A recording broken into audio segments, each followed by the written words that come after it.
Hello friends, मैं astrology Meenakshi अपने channel पर आप लोगों का स्वागत करती हूँ, अभिनंदन करती हूँ। कैसे हैं आप लोग? आई होप आप लोग स्वस्थ होंगे, व्यस्त होंगे, मस्त होंगे। अगर आप मेरा चैनल पहली बार देख रहे हैं तो मेरे इस चैनल को सब्सक्राइब कर लीजिए और पसंद आए तो इसको लाइक ज़रूर करिए और शेयर करिए ताकि और लोगों तक ये पहुंच सके और जिसको इसकी ज़रूरत हो उस तक ये पहुंच जाए। तो हाँ, शुरू करते हैं हम आज अपना टॉपिक, जो कि मैं आज राहु से रिलेटेड आप लोगों को कुछ बताने के लिए आई हूँ। राहु पर बोलने के लिए, बताने के लिए इतना कुछ है कि ये एक एपिसोड तो कम ही पड़ जाएगा और बहुत सारे एपिसोड्स बनाऊंगी तब शायद वो भी कम पड़ जाएंगे। राहु पर हम इतना ज़्यादा, राहु इतना मिस्टीरियस है, इतना रहस्यमयी है कि मैं इसके बारे में जितनी भी चर्चा करूँ वो कम है। लेकिन आज मैं एक शॉर्ट में लेकर के आई हूँ। राहु हमें अच्छे और बुरे हर तरीके के परिणाम देता है। कभी हमारी ज़िंदगी में अच्छा करता है, कभी हमारी ज़िंदगी में बुरा करता है। राहु से रिलेटेड बहुत सारी प्रॉब्लम्स होती हैं। कुछ लोगों की ज़िंदगी में राहु आते ही बहुत ज़्यादा खलबली मच जाती है, बहुत ज़्यादा परेशानियाँ शुरू हो जाती हैं। और कुछ लोगों की ज़िंदगी में राहु आते ही जैसे कि उनकी लॉटरी लग जाती है। जैसे कहते हैं ना, ऊपर वाला जब देता है तो छप्पर फाड़ के देता है, ऐसा कहते हैं लोग। तो वो तभी होता है जब राहु चल रहा होता है। राहु चल रहा होता है तो अचानक से कुछ ऐसा आपको मिल जाता है जो कि बहुत ही अनएक्सपेक्टेड होता है। जैसे आपकी लॉटरी लग जाती है, आपके पास बहुत ज़्यादा पैसा आ जाता है, अचानक अपार धन की प्राप्ति होती है आपको, और जिसका कि अनगिनत हिसाब भी नहीं होता है आपके पास, जो कहीं डायरी में आप नोट भी नहीं करते। इस तरीके का धन होता है जो छुपा हुआ धन होता है, जिसको कि आप छुपा करके रखते हैं, उसका कोई हिसाब किताब नहीं होता है आपके पास। राहु इस तरह का धन हमें दे देता है और बहुत ज़्यादा दे देता है। कुछ लोग तो ऐसे होते हैं जो बहुत ज़्यादा पढ़े लिखे भी नहीं होते हैं, लेकिन अचानक से उनका बिजनेस इतना ग्रो कर जाता है या फिर इस तरह से उनको लाभ होता है कि अचानक से वो नीचे से ऊपर पहुंच जाते हैं और उन्हें खुद ही नहीं पता होता है कि ये क्या हो रहा है। और आपको लगता है कि अरे ये क्या हो गया, अचानक से इतना ज़्यादा इसके पास पैसा आ गया है।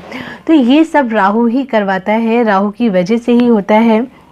राहु छप्पर फाड़ के हमें धन देता है।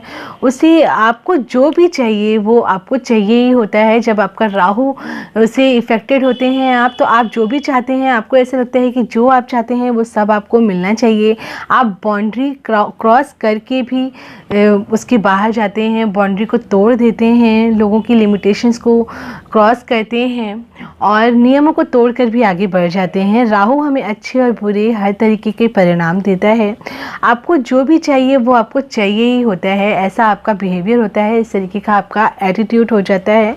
राहु इज़ जस्ट लाइक अ गुंडा। राहु एक गुंडे प्रवृत्ति का होता है, जो कि आपको जो चाहिए, मतलब जो भी आपने सोच लिया है बस आपको चाहिए ही चाहिए, बस आप इस तरह से सोचने लगते हैं। और ख़ासकर अगर ये वृश्चिक राशि में बैठा हुआ जो राहु होता है और अगर 8वें घर में बैठ जाता है तो ये आपको बहुत ज़्यादा प्रॉब्लम्स देता है, बहुत ज़्यादा परेशानियों का आपको सामना करना पड़ता है। जब ये वृश्चिक लगन में होता है तो राहु बहुत ही ख़राब होता है और आपको बहुत ही निगेटिव असर देता है। अचानक से आपकी लाइफ में आपका बिजनेस ग्रो करना बंद कर जाता है, आप बहुत ज़्यादा कर्जे में डूब जाते हैं या फिर आपके पास पैसे नहीं होते हैं, आप बहुत ज़्यादा परेशान होने लगते हैं अचानक से। ये सब कुछ जब आपका राहु खराब होता है तब होता है। और अक्सर मेरे पास जो क्लाइंट होते हैं, आते हैं, उनका अक्सर राहु ही चल रहा होता है। किसी की राहु की महादशा चल रही होती है, किसी की राहु का अंतर्दशा आ रहा होता है, या किसी की राहु किसी कुंडली में इस जगह पर बैठा होता है कि आपको अच्छे फल दे ही नहीं रहा होता है।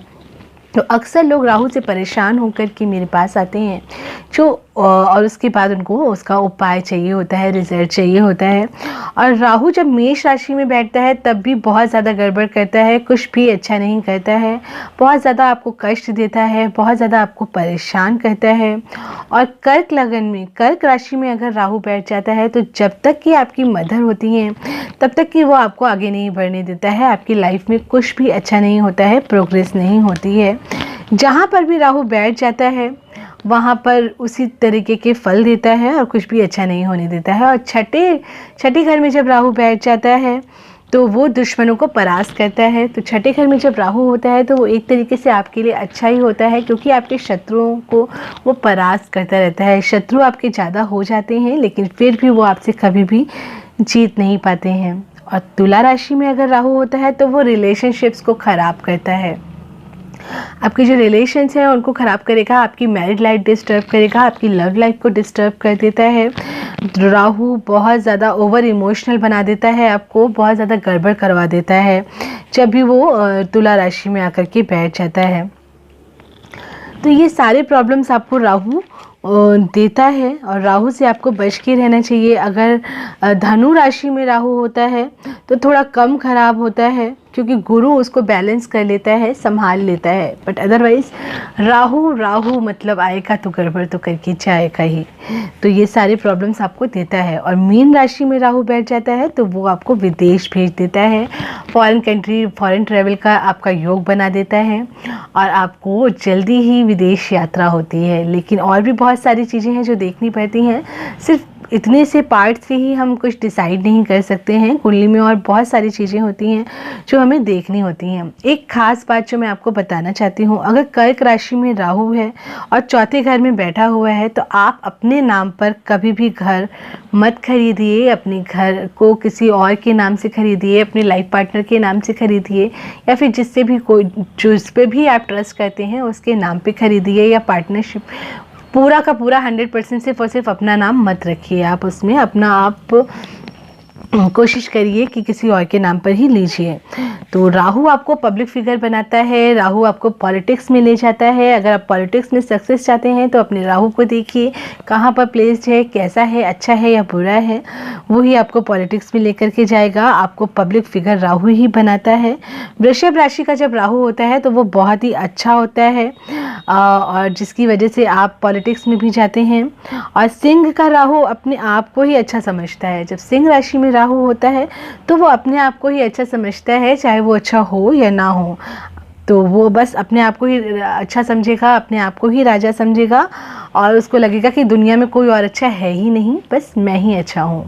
तो ये कुछ ऐसी चीज़ें हैं जिसको कि आप चेक कर सकते हैं, राहु के लक्षण समझ सकते हैं कि क्या आपके संग भी ऐसा हो रहा है। आप कहीं ओवर इमोशनल तो नहीं हो रहे हैं, या फिर आप बहुत ज़्यादा डिस्टर्ब तो नहीं हैं, मेंटल प्रेशराइज तो नहीं है, मेंटली प्रॉब्लम तो नहीं हो रही है, आपको रात में नींद नहीं आती है, पूरी रात आप जागते रहते हैं। अगर ये सारे सिम्टम्स आपके अंदर हैं तो चेक करवाइए, अपनी कुंडली को चेक करवाइए। कुंडली मैं भी देखती हूँ, वैदिक ज्योतिष के आधार पर देखती हूँ। तो अगर आप चाहते हैं मुझसे कुंडली दिखवाना तो आप मुझे भी दिखवा सकते हैं, या कोई जिस पे भी आप ट्रस्ट करते हो उसको दिखा सकते हैं और चेक करवा सकते हैं। देखिए कि आपका राहु आपको किस तरह के फल देने वाला है। ऐसा तो नहीं है आपका राहु अच्छा है और कोई आपको उस राहु के दान करवा दे रहा है और जिसकी वजह से आपको उसके अच्छे रिजल्ट नहीं मिल पा रहे हैं। तो उसको अच्छे से चेक करवाइए, अच्छे से देखिए, तभी आपको पता चलेगा। ऐसा ना हो कि आप कुछ गड़बड़ ही कर रहे हों। तो मैं आपको कुछ छोटे छोटे उपाय बताती हूँ जो कि बहुत ही नॉर्मल हैं, जिसको कि आप, अगर आपकी राहु की दशा चल रही है, राहु की महादशा चल रही है और आप बहुत ज़्यादा परेशान हैं, कुछ भी अच्छा नहीं हो रहा है, अंतर्दशा चल रही है, या राहु आपका 8वें घर में बैठा हुआ है, या कोई भी परेशानी हो रही है, तो आप इन उपायों को करिए। सबसे पहले तो आप सुबह सुबह भजन करिए, भजन सुनिए। जिस भी भगवान को आप मानते हैं उनके भजन सुनिए। अगर आप कुछ और नहीं कर सकते हैं तो मॉर्निंग में भजन तो सुन ही सकते हैं। म्यूज़िक सुनिए, कुछ अच्छा म्यूज़िक सुनिए, जो भी आपकी आराधना हैं उनसे रिलेटेड म्यूज़िक चला दीजिए और उसको सुनिए। और इलेक्ट्रिक सामान अपने घर से निकाल दीजिए, तुरंत निकाल दीजिए। जो या तो उसको बनवा लीजिए अगर बंद पड़ा हुआ है, और अगर आपको लगता है कि वो बिल्कुल ही बेकार है, बन भी नहीं सकता है, लेकिन फिर भी मोह इतना ज़्यादा है आपको कि आपने उसको अपने घर पर रखा हुआ है, तो बहुत जल्दी उसको अपने घर से निकाल दीजिए। अगर आप चाहते हैं कि आपकी ज़िंदगी में आपका कुछ भला हो तो उसको निकाल दीजिए। और राहु खराब है तो लाल चींटियाँ घर पर आती हैं। अगर आपके घर में लाल चींटियाँ बहुत आ रही हैं तो समझ जाइए कि राहु खराब है। तो चींटियों को आप कोशिश करिए कि भगा दीजिए, और पीपल के पेड़ पर जाकर के चींटियों को आप चूरी बना लीजिए। आटे को थोड़ा सा भून लीजिए और उसमें थोड़ी सी शक्कर डाल दीजिए और पीपल के पेड़ पर डालकर आ जाइए, ताकि चींटियाँ उसको खाएं। इससे भी आपका राहु अच्छा होगा और आपकी ज़िंदगी की परेशानियाँ बहुत जल्दी दूर हो जाएंगी। कबूतर अगर आपके घर पर आते हैं तो उनको अपने घर पर आप दाना मत दीजिए। कोशिश करिए कि कहीं बाहर दीजिए दाना, अपनी छत पर मत दीजिए। और अगर आप ऐसा कर रहे हैं कि छत पर कबूतरों को दाना दे रहे हैं तो फिर अपनी छत को पूरा क्लीन करिए रोज़, क्योंकि अगर वो वहाँ पर आएंगे तो शेड भी करके जाएंगे, और अगर वो करेंगे तो फिर आपका राहु खराब हो जाएगा। तो राहु को आपको ख़राब नहीं करना है, अच्छा करना है। तो उसके लिए कोशिश करिए कि या तो साइड में कहीं पर छज्जे पे साइड में इस तरह से बनवा लीजिए कि वहाँ पर दाना डालिए और कबूतर वहीं पर आएँ और दाना खा के चले जाएँ, ताकि आपकी छत